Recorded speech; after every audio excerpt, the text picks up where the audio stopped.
Okay. There we go. Awesome. Cool.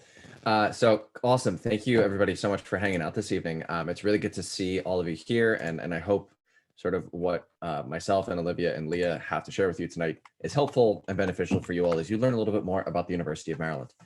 My name is Nick Orban. I'm a special assistant in the Office of Enrollment Management at Maryland.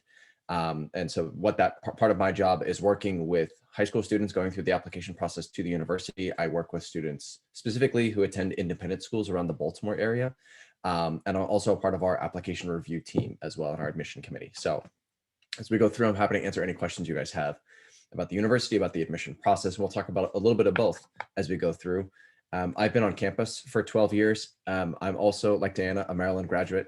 And shortly after graduating from Maryland, I started working in the admissions office and have never left. So I love Maryland, and so I apologize in advance for how profusely I love Maryland and how much that's going to come off in the next hour or so. But like I said, I'm excited to share with you just a little bit more about the University of Maryland. And what I want to start with are a few distinctions about the university. Now, distinctions and numbers and rankings don't tell the full story, and I recognize that. There are so many amazing people on campus and opportunities and experiences that students have to really get a really wonderful University of Maryland experience. But by starting off with some of these numbers and talking about UMD, I hope it's a really good introduction to help learn about some of those programs and people and resources that really make Maryland a great place to go to college, and what we've really come together to foster a really great culture of excellence. So at UMD, we are really proud of a number of different things that we have on campus, and just to highlight a few of them, we have about 30,000 total undergraduate students and with a freshman class, about 4,500 total students as well. We're a top 20 public research university rated by US News and World Report. So that's something that is really a part of our core mission at the university, where we want to offer students top quality academics but academic research, and sort of furthering that education is one of those core values and core tenets of the university, and really has been since the university was founded in 1856. We were founded as the Maryland Agricultural College, which was a school designed to research farming and agricultural practices to help serve the citizens of the state of Maryland. And while, as you can imagine, our academic offerings have expanded to more than just agriculture, that core mission of serving the state of Maryland and serving the nation and the world still holds true and sort of drives a lot of that research activity that we have on campus. I don't want to talk about all these different numbers here. So the last one that I really want to highlight is that we're a top 10 best value rated by Kiplinger's Personal Finance magazine. And that's something that I think is really important for the university as well. As of course, I just spent a minute talking about sort of the quality of education and academics that we have at the university, but the university is also committed to making sure that we make college affordable for our incoming students. And so we give students that top quality education with the affordable price tag right behind it. In terms of location, some of you here tonight are closer to Maryland than others, but just to give you an idea, we're located right outside of Washington, D.C., and we're about 30 to 45 minutes south of Baltimore, and about 30 to 45 minutes west of Annapolis, Annapolis being the state capital of the university. We sort of present it in such a way just because these are, we have a pretty national and global footprint in terms of where our students are coming from. 75% of our students do come from the state of Maryland, but the remaining 25 students come from all 50 states and more than in a great number of different countries around the world. So you can kind of see we have that really great global footprint.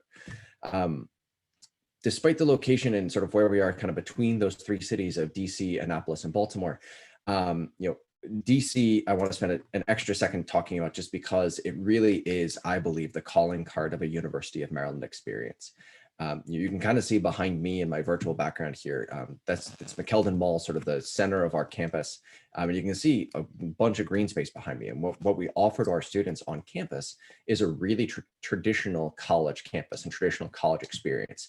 Living on campus, pedestrian-oriented college campus, being able to navigate campus really easily. You get all those benefits in that traditional college campus vibe, but you get the benefit of having what I would argue to be the world's most powerful city, a 20-minute subway ride away. You get the best of those two different worlds. And in DC, you just get so many different activities that you can really do to complement your education or do completely aside from your education. You have the Smithsonian Institution with their museums, the Phillips Gallery, which is a partner art institution with the University of Maryland. We have professional sports in DC. Washington Nationals are on the same metro line as us. And right now they're in last place in the NL East, which means if you like a baseball team, they're probably better than the Nationals right now. I say that as a Cubs fan who dealt with mediocrity for the large majority of my life. DC just has so much going on. Like Georgetown and U Street neighborhoods are so fun to hang out and go through. The Cherry Blossom Festival happens every spring. There's just so much happening in DC that I think it really, you're very hard pressed to find a student who doesn't have a memorable DC experience as a part of their time at the University of Maryland. Because of our proximity, we're a really common place for US presidents to go or people running for president. Former President Obama visited campus 4 different times during his sort of campaign and then while he was in his 2 terms in office. And so presidential visits have been a regular occurrence on campus since President Eisenhower visited us in 1960. So, with everything that goes on in DC, it just really is something that I like to touch on, just really to highlight how awesome it is and sort of how important it is to a student experience at the university. But to shift gears a little bit, I want to start talking a little bit about academics, just to give you guys an idea of what we offer and what you guys might be interested in.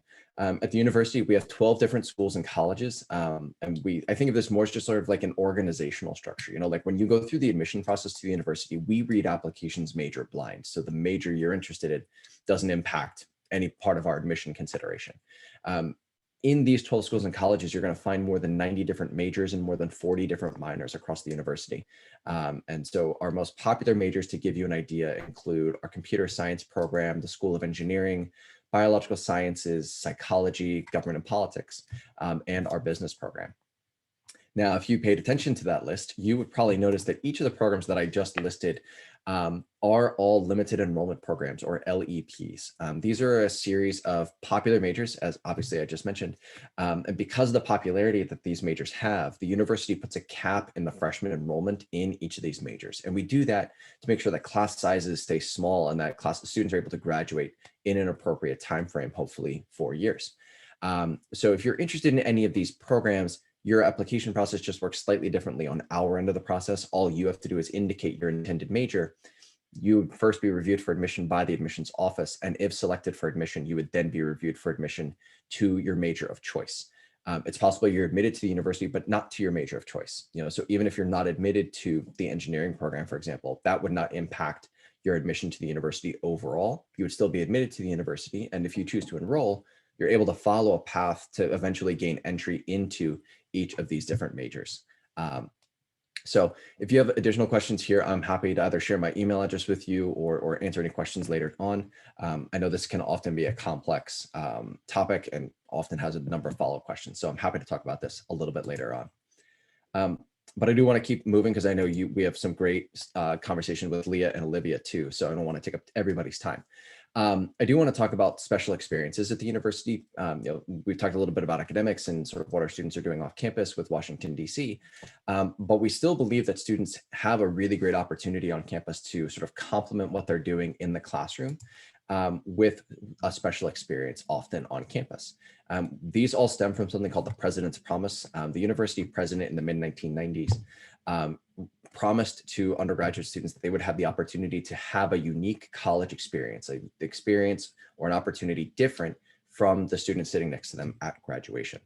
And so the main ways our students are typically able to complete these sort of unique experiences is through typically undergraduate research and partnering with our faculty members, taking advantage of internships, whether those be on campus or in Washington, DC, perhaps even Baltimore or Annapolis. Studying abroad is a really popular thing among our students, provided there's not a global pandemic occurring. We send students abroad at more than 4 times the national rate. So it is something that's incredibly popular among our students. We send students to 6 different continents around the globe. Service learning, community service is another great way for our students, not just to get involved, but again, really use that and complement that with their education. We see so many of you high school students coming in with really great community service records and wanting to continue that community service ideal when you get to college. And finally, living and learning programs. The university has 6 different living and learning programs that new freshmen are automatically considered for as a part of the first year application review process. And the US News and World Report consistently ranks Maryland as a national model and leader for the development and maintenance of these living and learning programs for both public and private universities. These living and learning programs are designed to bring students together who have shared similar academic interests to achieve a common goal, typically completed through taking courses while also living together in the same residence hall. So again, you're considered for those special programs just as a part of our normal admission process to the university, provided you apply to Maryland by our early action application deadline. Finally, and we're going to spend a few minutes here talking about admission, but what I last want to talk about is very briefly student life, because I think that's a really important part of a college decision. There are the academic sides of it for sure, but you're finding a home for the next 4 years. And so I think that student life perspective becomes really key to our students. We have more than 800 clubs and organizations on campus, and so it's really easy to find a home or a number of homes while you are a student at the University of Maryland. With our diverse campus community from students from all walks of life, all different backgrounds, more than 100 different countries around the world, it's really easy to find that diversity, find different people who have different interests and really engage with them. There are so many different things to talk about. Club and intramural sports, our students are very active, very popular. We have 45 club sports that allow you to still compete against other colleges, just not at the necessarily like the time commitment or competition level of Division I athletics, which we are in the Big Ten Athletic Conference. Greek life, about 12 to 15% of our undergraduate students participate in Greek life. So I kind of look at that two different ways. On the one hand, 15% of the undergraduate population is not significant enough that if you find you don't want to participate in Greek life, you're not the only one. If you do find you want to participate in Greek life, 15% of 30,000 undergraduate students is 4,500 people. So it's still a really large community, and you can easily find a home there too. So again, lots of different ways to get involved. And I think, overall, I would just want to leave you with the fact and the idea that Maryland just has such a large and vibrant student life and undergraduate population that it's really easy to get involved while you're on campus. I'll spend my last 5 minutes or so talking about application and the admission process to the university. Keep in mind that, for most of what I'm going to talk about here is applicable to any student, regardless of what year you're going into next year in high school. I'll provide a couple of caveats as we kind of go through. First and foremost, I want to quickly highlight that we accept 2 different application platforms as a part of our admission process to the university. We utilize both Coalition and the Common App, and we don't have a preference between either application. So whichever application platform you would like to use or prefer using, that's totally fine for us. We receive and accept both, and so don't really care one way or the other as we're reading those applications. As you're going through the application process itself, you obviously are submitting more than the application. We're asking for a few other pieces of application documents to really learn more about you as we read your application. So we like to see 2 letters of recommendation, or require 2 letters of recommendation, one coming from a teacher, generally speaking, a core academic subject teacher, and one coming from a counselor. We also require official transcripts to come in with your application as well. And on your transcript, we're effectively looking at 3 main things. Number 1, overall academic performance through high school. Number 2, the level of rigor in your course selection within the context of your high school. And then lastly, any trends that we see in your transcript, both in terms of performance as well as rigor and course selection, any trends that we see there. We are test optional for the next 2 application cycles at least. So rising seniors and rising juniors, we are test optional. So we are happy to accept an SAT or ACT, and you are able to make that determination of whether or not you want the SAT or ACT to be included in your application review. But if you opt not to send it, or if you are not able to take it, or you take it and you don't want to send your scores, that's perfectly fine. You just need to indicate that you want to be considered without test scores as you complete the application process to the University of Maryland. If English is not your first language, or generally speaking, we require an English proficiency test. That also can get a little detailed and individual. So I'm happy to answer questions about English proficiency if you have any additional questions. We also like to see an activities list and resume. We want to see how you choose to spend your free time, what things you get involved with, and how you choose to pursue your passions and interests outside of the classroom. Each application between Coalition and Common App have an essay section. We just use that written essay section as a part of our review. We do not have any supplemental essays. We do have a series of short answer questions on our application. These are a series of 5 questions that you answer in about 160 characters or less. Both the short answer section and the large essay we utilize as a part of our review to help us learn more about you as an individual, and not just necessarily learning about your writing style or writing ability, but these are opportunities where you have full control in the application process to share anything with the colleges that you want to. And so those essays and short answers can be very revealing and very informative as we look to learn about you as a part of our review process.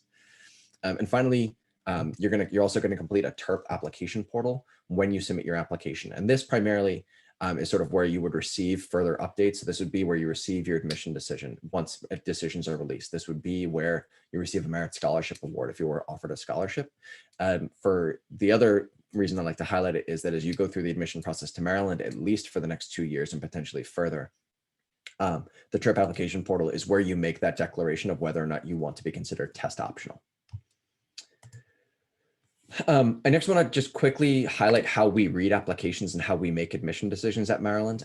We review applications on what we consider a holistic admission review process, meaning we take into consideration a variety of different admission factors to help us make an admission decision and get a big picture view of a student. That means that no one factor makes or breaks an admission decision. And as we go through the application process, you'll see, and as you look at these different factors, we're looking at a wide variety of pieces of information. About a third of these factors are academic in nature. The remaining 2/3 are non-academic in nature. So you can see, just sort of, it kind of bounces all around. And we do this in part to learn more about the student and to identify sort of their strengths and what they would bring and what they would contribute to the university and its community. So it's not a rubric, it's not a checklist, it's not anything of that nature. It's really designed to have a very individual review with each application and learn about what you sort of have and what you bring to the table as an applicant and as a prospective student to the University of Maryland. Lastly, I do want to quickly touch on application deadlines, just because this is, especially from Maryland, a very big part of our admission review. We have 2 major application deadlines, early action and regular decision. Early action, that deadline is November 1st. And I want to very heavily stress early action and very heavily encourage you to apply to Maryland Early Action, because we take a very large majority of our first year class from students who apply by the early action application deadline. Moreover, when you apply to Maryland by the early action application deadline, you are automatically considered for merit scholarships, and you're automatically considered for invitation to special programs like the University of Maryland Honors College and College Park Scholars programs, which are the 2 largest of the 6 different living and learning programs that we briefly talked about earlier. When you apply to Maryland by the regular decision deadline, you are not considered for scholarships. You are not considered for invitation to the special programs. And moreover, because the large majority of the admission offers are sort of given to students who apply to Maryland by early action, very few spaces remain for students who apply by the regular decision deadline. So I don't mean to scare you, I just mean to encourage you and make sure that you apply to Maryland by November 1st, and that we can really give you and your application the best consideration and invitation to the University of Maryland. To give you an idea of sort of like timeline and what it looks like, when you apply to Maryland by November 1st in early action, you generally receive your admission decision by February 1st. Merit scholarship consideration is typically released by March 1st, and then May 1st is the national enrollment confirmation deadline. So that's sort of your deadline for you to decide which college you want to attend for the next 4 years. That's pretty much everything I have from an admissions perspective. So I'm going to hang out here while Olivia and Leah talk to you sort of about Jewish student life on campus and the University of Maryland Hillel. So I'm happy to stick around and answer any questions you guys have. So please feel free to drop anything else in the chat, or feel free to email me if you have any questions. But thank you guys so much for joining, and I'm going to turn it back over to Diana, I think. Awesome. Thank you so much, Nick. That was all such great and helpful information. Again, if you have questions for Nick, feel free to drop them in the chat, or we'll have kind of a Q&A at the end. But I'm just going to move us right along, and I'm going to go ahead and introduce and pass it along to Olivia from Maryland Hillel, and we are also going to have Leah, our student representative. So Olivia, it's all yours. Sure. Hi, everybody. Can you hear me? Thumbs up? Cool. Yeah. All right. Awesome. I was explaining earlier before all the students were let in that I'm currently in a mall in Long Island. I had just hosted a meetup for our incoming students, just to get them excited for the school year, to get to meet one another.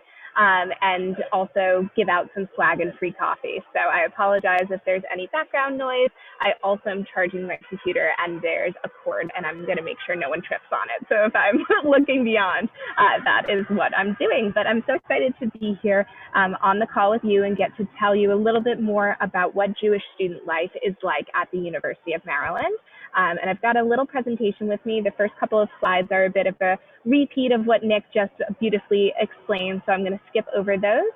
But we can dive right into a quick video. It's about 2.5 minutes long, and it'll provide a great visual for you to understand really what it looks like at Maryland. And then I'll go ahead and break down the statistics and clubs that you see represented within the video. So hold tight 1 second, and we will be watching that video in just a second. All right. Okay. Here we go.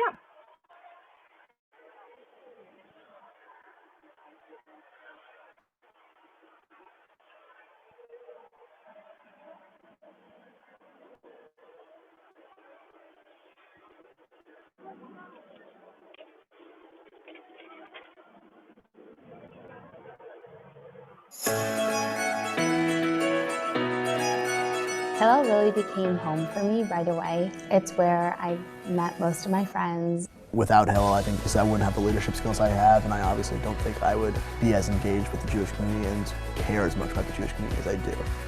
Students come. I just wanted to, can you guys hear it? Can someone unmute and say something? Cause Yeah, I can't. we can hear it. Okay, good, because I can't hear it, but so long as you guys can hear it, we're good. In or exploring what it means to be a Jewish adult in the 21st century. And here our students are thinking about what their story is.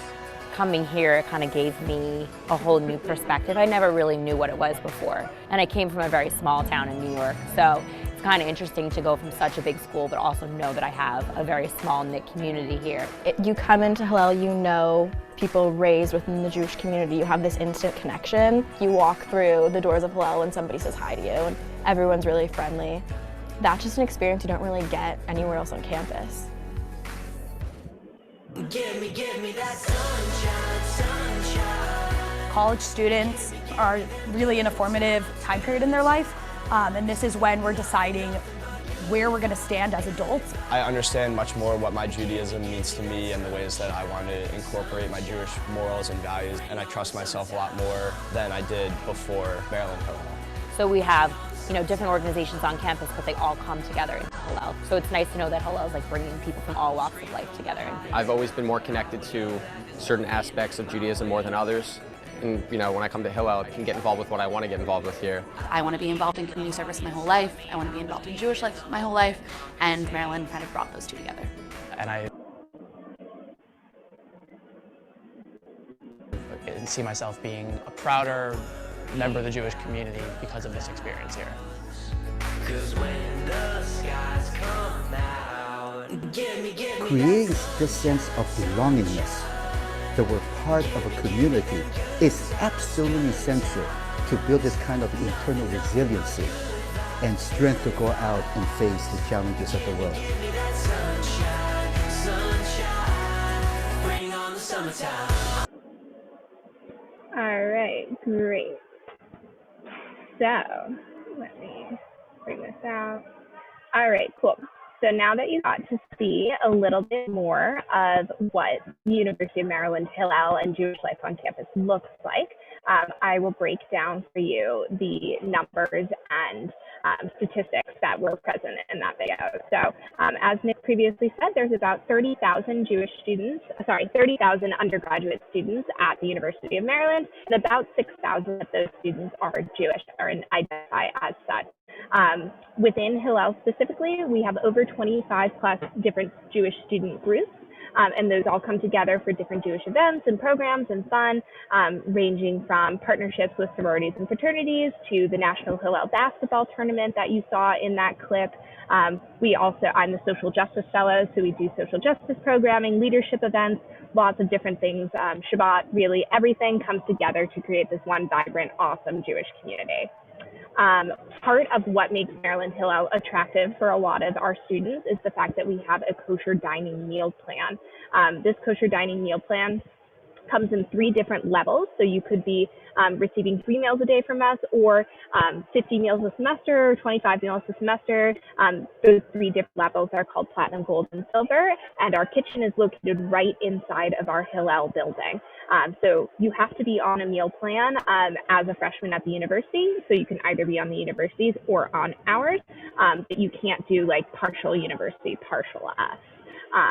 But that's just something to consider. And what makes it great about having the kitchen right in our facility is that we can use it for our Hillel programming, for our Shabbos. We can do awesome like Israel Fest events with falafel and all yummy food. So it really makes it really fun and easy to do with allergies and everything like that, because it's happening right under our roof. Here are highlighting just a couple ways that you can get involved with Maryland Hillel outside of College Park. We run a Birthright Israel program. Sorry, someone just knocked my charger out of the port. I'll fix it in a bit. So we run a Birthright Israel program, which, if you're unfamiliar, is a free trip to Israel that's 10 days long with other Jewish trips. We're consistently the campus that brings the most students year after year to Israel. And that's just a great title that we like to boast. We run trips in both December and in June, right after graduation. We also do alternative spring breaks, which are the opportunity to travel, volunteer, and immerse yourself in the community, learning about different social issues. We've gone both domestically and internationally. I have pictured here a picture from Guatemala when we went, but we also have trips to, yeah, I know some, sorry. We have something, I've lost my train of thought. We do trips internationally, and we also have done trips domestically to New Orleans, to South Dakota, and all in between. And I'm looking forward to continuing that when travel is opening back up, hopefully this year. One last thing to note is we also run an Onward to Israel program, which is the opportunity to intern in Israel for the summer. And we have just sent our group this year a couple days ago. We have 41 students participating from Maryland, which is really incredible. Clearly 2020 looked a little bit different than most years, and from what the video explains, hopefully by the time that you all are on campus, we will no longer be in pandemic mode. But just to highlight what we were doing and how we were still active during this past year, which was definitely unique from all others. This photo shows one of our signature events. It is called Shabam, which stands for Shabbat Across Maryland. This event has been happening for the last decade about, and it consists of students being able to host their friends or their sorority or whatever group that they want to pod with for a small meal, but everybody does it the same night. So this year in particular, it fit well with the way we were operating anyways. We were still able to host. We had 78 meals serving 567 students all on one night, all totally free, which is really a great way to feel a part of that big Maryland community, but also be together with your friends and not feel so overwhelmed, and have that special evening and have it be free and really memorable. Other things that we've been doing include Matzah Ball Soup for the Soul pickup on Election Day. For Rosh Hashanah, we did a DIY picnic kit. Yom Kippur, we did break fast, and we did other small scale events like challah bakes in person, Shabbat dinners, meeting capacity limits from the university, tie-dye events, amongst other social justice issues as well. And we also did small scale virtual programming when necessary. So just another thing tying into this past year with TLC. Again, hopefully this won't be an issue, but we developed a program that if any of our students found themselves in isolation or quarantine, we were able to help them feel better by delivering a goodie bag with some treats to help them through that tough period. And if they were on our kosher meal plan, we were delivering their food. So just another way to showcase how we were operating this past year, and that we've got your back no matter what. So that's really what I have to say. And I'm going to toss it over to Diana, who will probably toss it back to Leah to give this student perspective. Fantastic. Thank you so much, Olivia. That was great. So much awesome information. I love seeing how much you guys, supported students during this very crazy year. So most importantly, I think it is it is most important to hear about a university from the students who actually go there and hear about student life, what it is like through the eyes of students on campus who are there now. So I'm really, really excited to hand it off to Leah, who's going to share. She especially has unique perspective being a freshman during a crazy pandemic year. So I'm going to let you talk for a little while, and then we'll move into some Q&A. So you can ask her whatever questions you may have. So Leah, go ahead. It's all yours. Hello, I'm Leah. As Diana just said, I'm a rising sophomore at the University of Maryland, and I don't have any slides or anything to share. I'm just going to kind of talk about my experience with Maryland and Maryland Hillel, and why I chose to go to Maryland. So one of the main things for choosing to come to Maryland, well, one of them was that I'm from Maryland, so I kind of wanted to stay close to home, but that was just a personal thing. And then also just the Jewish life is extremely vibrant. Like as Olivia mentioned, like there's just so many Jews on campus. It's really great. I really like that aspect of Maryland. I felt that there was going to be somewhere where I could really embrace my religion and be with other Jews on campus. The academics are also really, really great on campus. There's a lot of different options like majors, and there's a really great balance between students who like to work hard but also like to have fun. That's at least what I've found. So I can always find people to study with, but I can also find people to go out with and have fun with. And it's also, although it's like a really large campus, it doesn't necessarily feel like that. There's a lot of clubs that you can get involved in, and just it feels more like you just find your place kind of, and you like, I'm still finding my place on the campus, but it happens and it doesn't feel as big as it might seem. Some of the things that make Maryland a bit different than other campuses is that I've noticed is that people at UMD are kind of just really, really nice. Like almost every single person I've talked to at UMD has just been nice to me, has like, nobody's really been rude. Like it's just a really great experience there. There's also a place for everyone. Like I said before, there's so many different types of people. At Maryland, you will find your people. Hillel is also really active, as Olivia said. And the university, from what I've seen, really cares about its students. During COVID, I was getting updates constantly from President Pines, just like telling us what was going on. We were updated constantly, and it was really nice to feel like I was included in the message. I knew what was going on, and I felt like the university cared about me. I did take my first semester from home because of COVID, but I moved onto campus for a second semester. I didn't do the typical dorming for freshmen because with COVID, I didn't like the bathroom stuff where like I had to share a bathroom with a bunch of people, and I don't know, I didn't like the dorm situation, especially for COVID. It's not usual for a freshman to not go through the dorms. I think dorms probably would have been a nice experience, just meeting people on your floor, in the rooms, in the common rooms, bathrooms, like wherever you meet people. I didn't personally have that, so it was a little bit more difficult to make friends. I was in an apartment on South Campus, which is usually where a lot of the upperclassmen live, but I still managed, and yeah, so that's what my living situation looked like this year. Personally, for classes, I took a bunch of general education classes this year because I wasn't necessarily sure what my major was going to be. So I just wanted to get a lot of things out of the way that I knew I had to take anyways. I took a lot of, also by like second semester, I knew that I wanted to have human development as my minor. So I started taking classes that would go towards that. And then by the end of second semester, I decided that I wanted my majors to be marketing and finance. So I'm going to be taking more business classes next semester. Seeing my notes. So for clubs that I'm involved in Jewish Student Union, which of course, because of COVID, we didn't have a lot of events. It was difficult. We had virtual stuff, but all of that, you know how it is. Nobody really shows up to those. It's fine. But so I'm doing that as well next year, and I'm really excited for it. I have like a higher leadership position on it, And so I'm excited for that. We're probably gonna hopefully do stuff in person.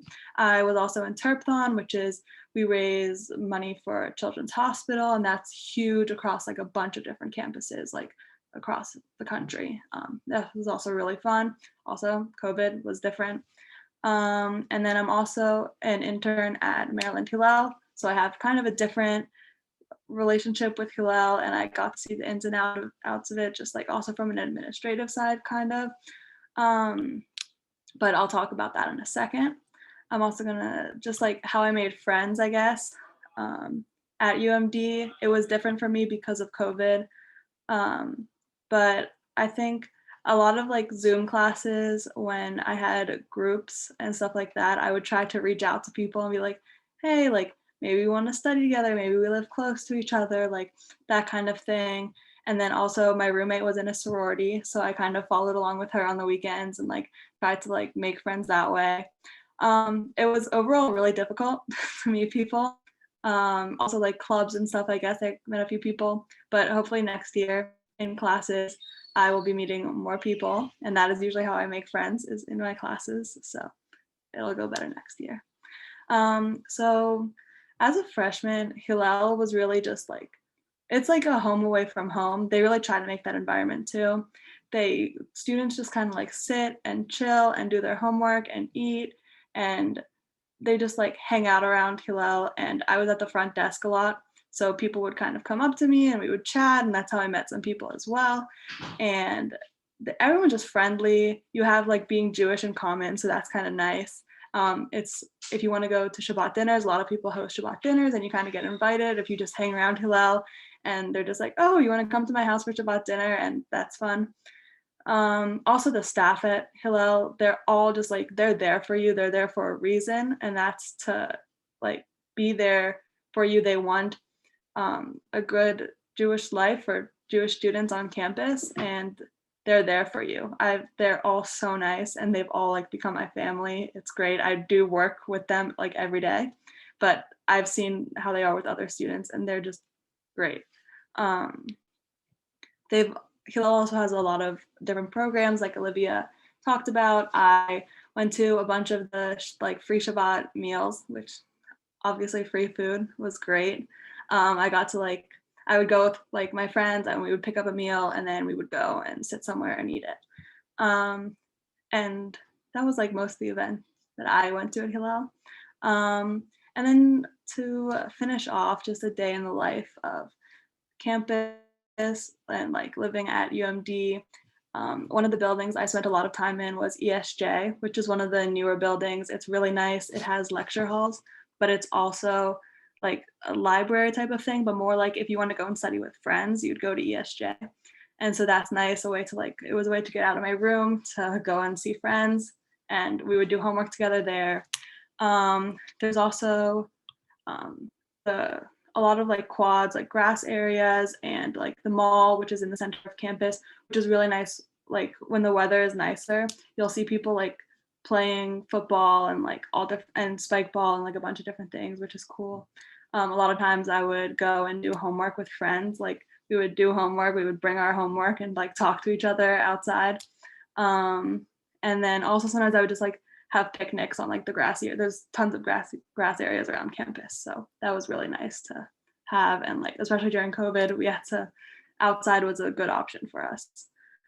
And there's also just a lot of food options if you're not going to the dining hall. Personally for me, I have a lot of places right near my apartment with like Chipotle, Cava, Five Guys, Starbucks, Domino's, Chipotle, Noodles and Company, and other stuff, which can become not great in terms of spending money and eating all those things. But there's so many options, and it's really great. And yeah, so I'm happy to answer any questions anybody has about student life, but that's kind of how my first year went.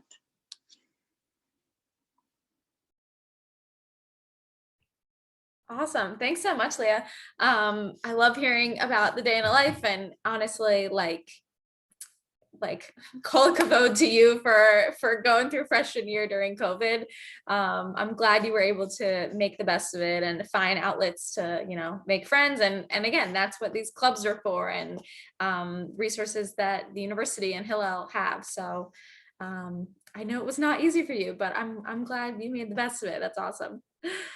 So now we have three really awesome, knowledgeable individuals here to answer your questions. So feel free, if you want to, you can just unmute and ask questions, or you can put some questions in the chat. But we have these really great resources at our disposal if folks have questions for the last couple minutes.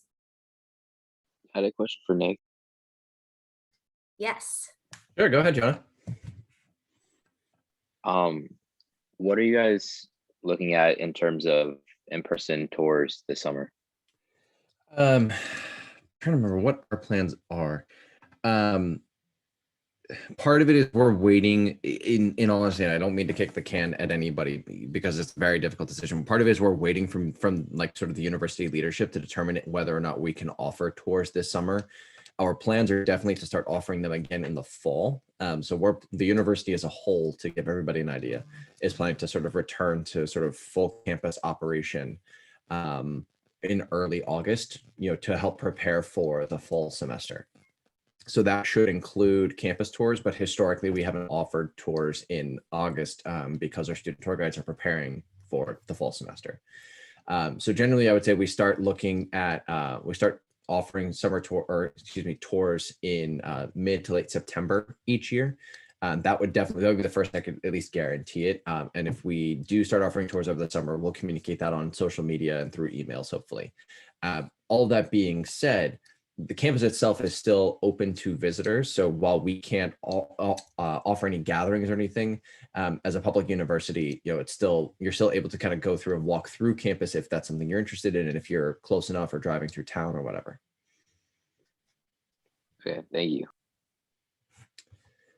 I just saw a question in chat from David. How does admissions view applicants that don't submit test scores? Do applications that include test scores get higher consideration, assuming the test scores are high?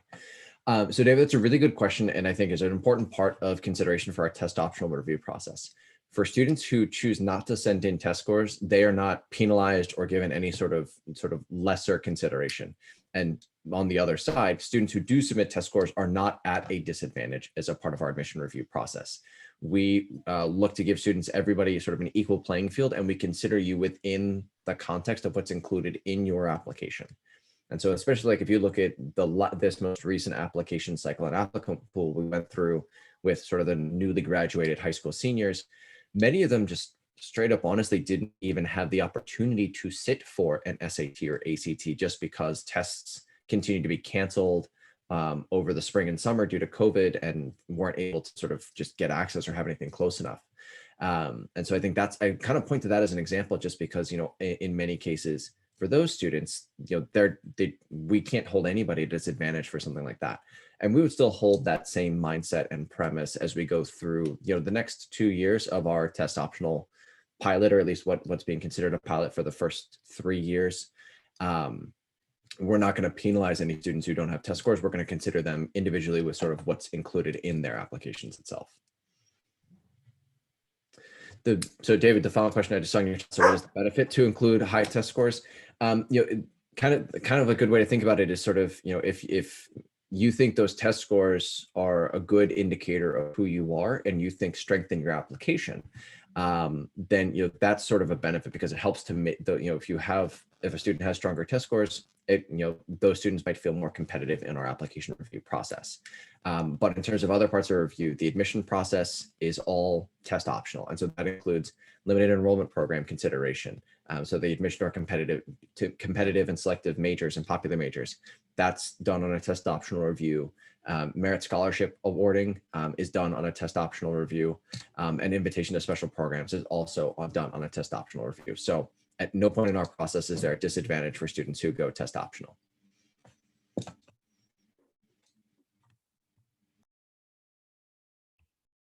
Thank you, and great questions. Those were really helpful to know. Any other questions? I have one for Leah. What is something that you wish you would have known about either Maryland or college in general before you started? As a high schooler, you wish you knew. I wish that someone had told me that I should have just picked a major to go into and not apply undecided, because it seems to be a lot easier to get into those majors if you just apply. And because like Nick was saying, like they don't look at what you're applying to. They look at like just you as a student. So if I had gotten in, I would have gotten into the business school, but now I have to apply to the business school because I applied undecided. So that would have been really helpful if someone had told me that. But I probably was told that, but didn't like actually listen to it. But yeah. I will just say, like, to sort of build off of what Leah was just saying, if you're in sort of like a similar position to Leah, where maybe you are undecided, sort of like the general advice I often hear is like, if you are like 30% sure you want to study a particular major, then list that on the application.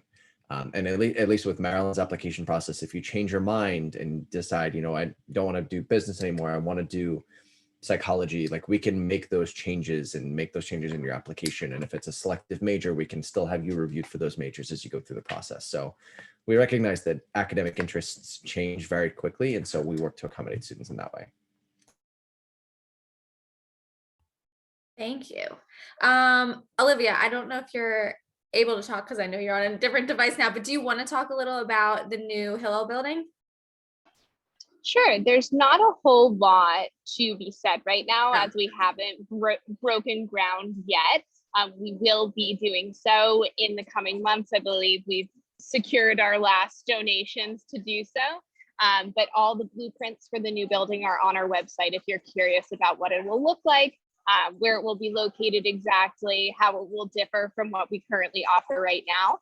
But what I can say is that we're operating on a fall 2023 opening for said building. It will not be in the same location where we currently are. Rather, it will be on Route 1, closer to a lot of the apartment buildings that our upperclassmen live in, as well as the fraternities and sororities. So keep an eye out for that. That might be about halfway through the time that you guys are potentially at Maryland. But the reason for our move is simply because we're outgrowing the building that we're in. So it's a move in a positive direction, but I will keep you posted as I know more. And you can find all the details, as much as I know, is on the website. Yeah, no, I was going to add on, like, what we've heard from Hillel and from the university leadership is just it's going to be so much bigger, and I think be able to accommodate so many more students, and the renderings just look awesome. Like, I would totally encourage you, go look on the Hillel website and go check out the renderings. I think it's going to be a beautiful building. Yeah, and it's been a long time coming. I remember conversations about that, like, I think when I was a student. So it's really, really exciting that all the money was finally raised, and it's going to happen. Awesome. Thanks, Olivia and Nick. Any other questions for our last couple minutes?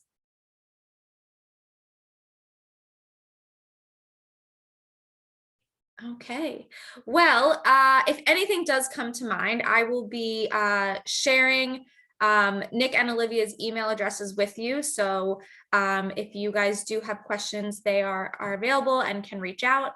But I just wanted to really thank everyone for coming tonight, for everyone who wanted to hear about University of Maryland. I hope this answered your questions. I hope this was helpful and useful. And thank you to Nick, Olivia, and Leah for all of the really stellar information.